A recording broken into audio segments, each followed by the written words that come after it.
this is the 60 degree posterior pelvic tilt. And to set up for this exercise, you're going to lay on your back and you're going to get your feet up on a wall where we're going to look for this 60 degree hip angle. 90 degrees would be if your knees were right on top of your hips right here. Our knees are a little closer to the wall, creating this 60 degree hip angle, but our feet are going to be about knee height on the wall. As far as our feet are concerned, we want to make sure that our whole foot is flat, but we want to feel the foot contacts of our inner heel and underneath the knuckle or a big toe, which means we're not going to roll to the outside of our foot in any way, but we're going to just be a little more biased towards our inner foot. On the table or on the ground, we want to feel these bony contacts on the back of our pelvis called our PSIS.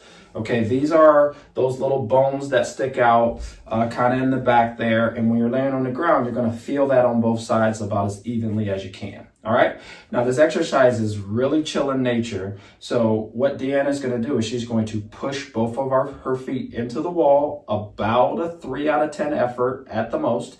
Then she's going to flatten her low back and really feel those points of contact on the back of her hips. Once she's doing this, her only job is to open her mouth and exhale through her mouth, getting all that air out gently as she can. As a result, she should feel some side abs on both sides. Then she's going to hold that tension a little bit, close her mouth, breathe back in through her nose.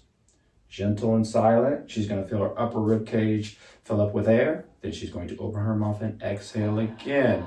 The whole time she's keeping about a 2 to 3 out of 10 pressure through the feet. And she's going to really feel heavy on those back of the hip contacts down underneath the backside of her pelvis.